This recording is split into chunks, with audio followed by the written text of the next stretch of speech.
पर भाग्यशाली हो आप जो 72 साल बाद ये जो सावन का महीना आया है, सोमवार से सोमवार तक का, कहते हैं इस सावन में जो सोमवार से सोमवार तक का सावन रहता है, सोमवार से शुरू सोमवार से विराम, अगर आपके घर में रुद्राक्ष है, आप रुद्राक्ष धारण करते हो या रुद्राक्ष अपने घर में रखते हो, तो उस रुद्राक्ष को छोटी सी कटोरी में रखकर या एक पात्र में रखकर 7 बार किसी भी अमावस पर, सावन में जो अमावस्या पड़ती है, ये सोमवार से सोमवार वाली सावन, इसके बाद वाले सावन का हम वर्णन नहीं कर रहा, हम इस सावन की बात कर रहे हैं। या तो अमावस, पूर्णिमा, त्रयोदशी, चतुर्दशी या प्रदोष, शिवरात्रि, अष्टमी, ये ऐसी तिथियां हैं जो सोमवार से सोमवार तक का जो सावन होता है, सावन में कटोरी में रखकर, प्लेट में रखकर, थाली में रखकर 7 बार अपने घर में अगर रुद्राक्ष, तो उसको बलवान बनाने के लिए इसी सावन के महीने में 7 बार तो जल, 5 बार दूध गौ माता का और 2 बार गाय का घी उस रुद्राक्ष पर लेपित करना चाहिए। और फिर उस रुद्राक्ष को धूप बत्ती हो या घर में गूगल की धूप हो, वो धूप बत्ती से उस रुद्राक्ष को सिद्ध कर लेना चाहिए। कुछ नहीं आता ना, शिव का नाम लो, श्री शिवाय नमस्तुभ्यं बोलो और उस रुद्राक्ष का स्पर्श कर कर अपने गले में धारण करते हो तो गले में, पूजन में रखते हो तो पूजन में, या किसी कार्य सिद्धि के लिए रखते हो तो कार्य सिद्धि के लिए। अगर ये सोमवार से चालू होने वाले सावन को, सोमवार से विराम होने वाले सावन में अगर हम सिद्ध कर लेते हैं, तो वो रुद्राक्ष हमारे जीवन का सबसे श्रेष्ठ रुद्राक्ष हो जाता है, सर्वश्रेष्ठ। अभी हमारे सीहोर में कुबेरेश्वर धाम पर ये जो सावन का महीना आया है, इस सावन में हमारे यहाँ कुबेरेश्वर धाम पे वैसे तो जो महाशिवरात्रि आती है, जिस समय रुद्राक्ष उत्सव होता है, उस समय पर रुद्राक्ष को सिद्ध कर लिया जाता है। पर जो सावन ये आया है, इस सावन में हमारे यहाँ प्रतिदिन बाबा के रुद्राक्ष को सिद्ध करते हैं। प्रतिदिन नियम है रुद्राक्ष पर जल चढ़ाना, दूध चढ़ाना, घृत लगाना और बाबा के रुद्राक्ष, क्योंकि इतने भक्त आते हैं उनके लिए वो रुद्राक्ष सिद्ध होता है।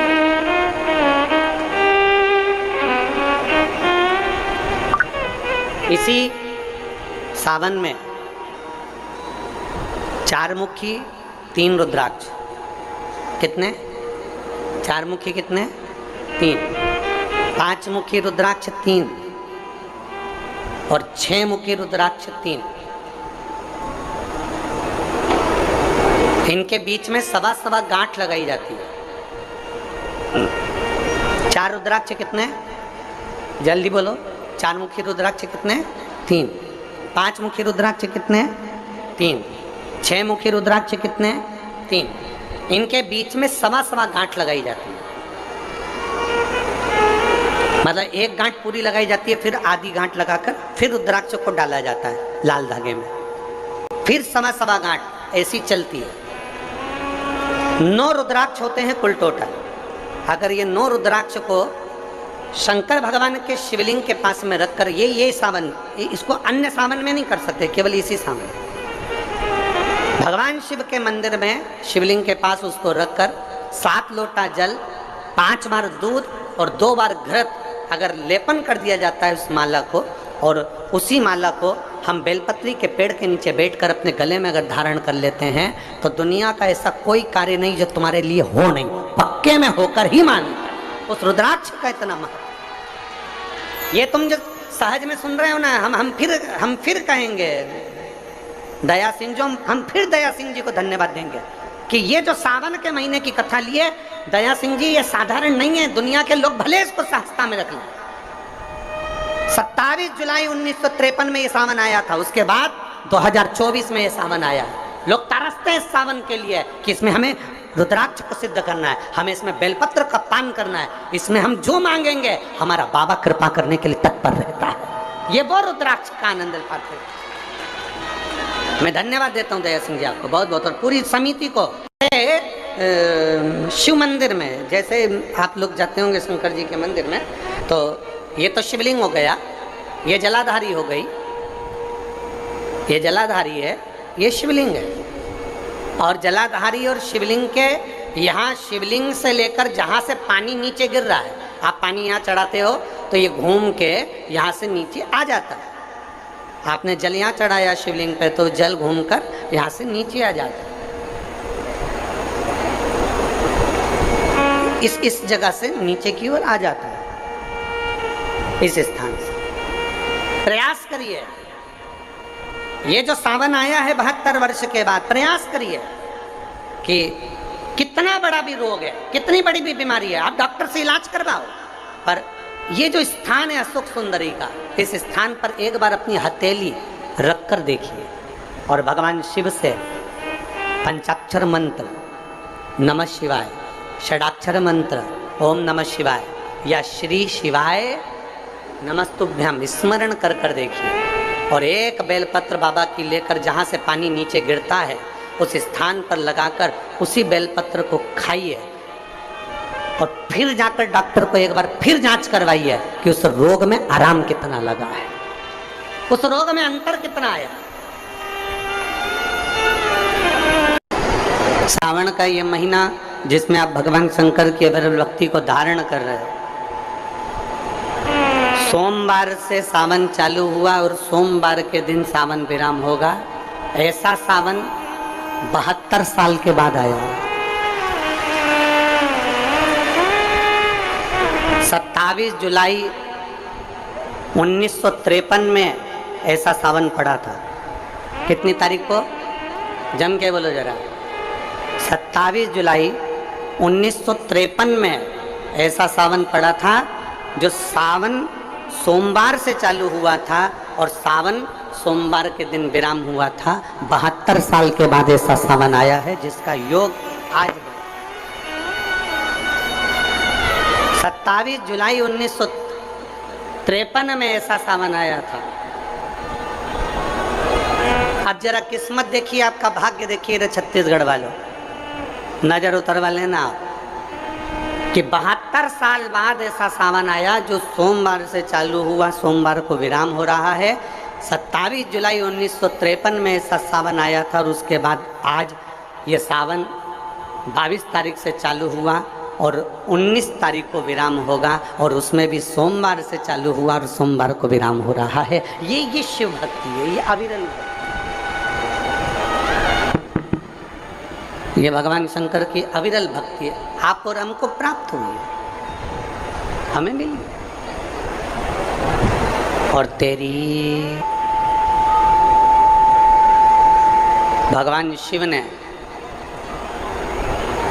अघोर अस्त्र धारण किया इसी सावन।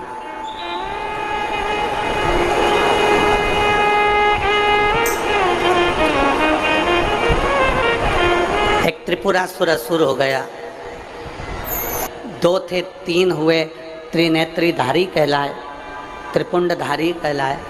भगवान शंकर के पास बेलपत्र आई। कोई तुमसे कहे कि शिवजी के गले में रुद्राक्ष आया,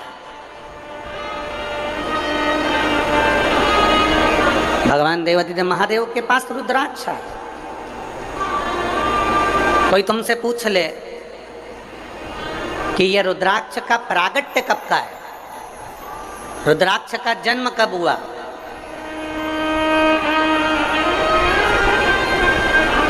रुद्राक्ष प्रकट कब किया गया,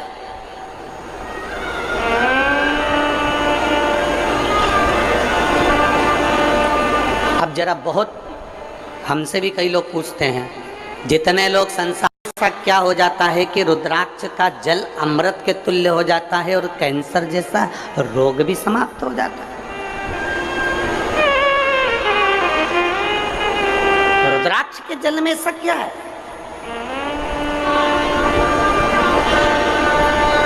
एक माने पत्र में लिखा है कि कैसे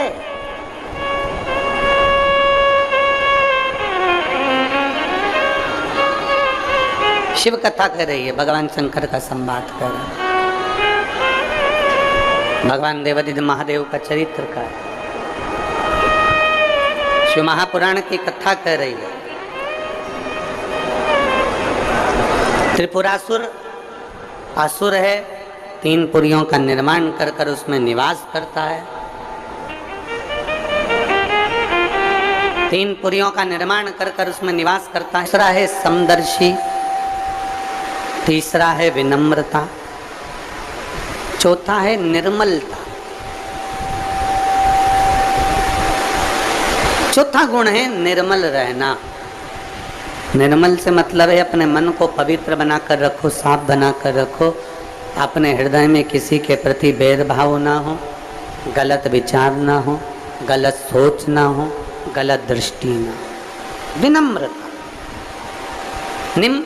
निर्मलता, स्वच्छता, अपने भीतर मन को साफ करो।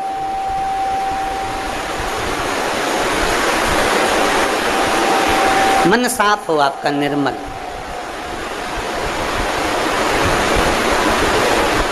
शिवोगढ़दानी है, उसकी कृपा ऐसे ही बरसती है जैसी बरस रही।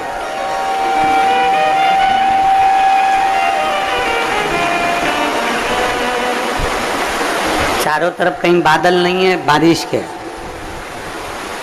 आसमान पूरा साफ है, फिर भी बरस उतना ही रहा है जितनी कृपा बरसाना है उसको। ये उसकी कृपा है। शिव दया, शिव करुणा। चौथा है निर्मल रहना। और भगवान शंकर के 5 गुण में से हमने जो गुणों में से 5 गुण छाटे हैं उसमें से 5वां गुण है इच्छा से परे।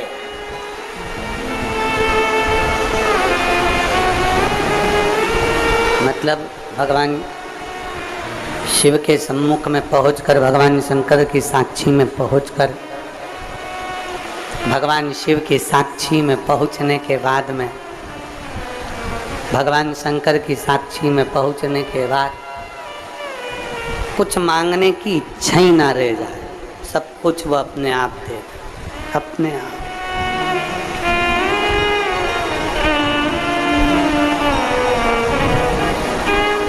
मांगने की इच्छा समाप्त हो जाए, सब कुछ वो अपने आप आपको प्रदान कर दे और आप कुछ फिर मांगे ही ना। कि तेरा ही दिया खाया पिया तेरा शुक्रिया, तेरा शुक्रिया मुझे भोले बहुत दे दिया, तेरा शुक्रिया, तेरा शुक्रिया, तेरा शुक्रिया, तेरा शुक्रिया। शिव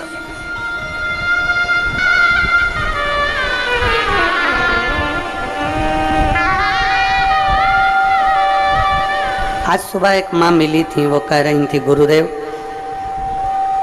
कोई सूचना पहुंचाई होगी कि हम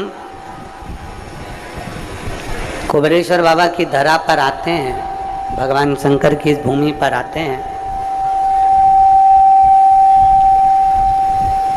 बस मन में सोचकर एक लोटा जल हम बाबा को जब चढ़ाते हैं तो बाबा हमारी बात ऐसे स्वीकार कर लेता है कि हम जब घर जाते हैं तो बाबा हमारा कार्य पूर्ण कर ही देते।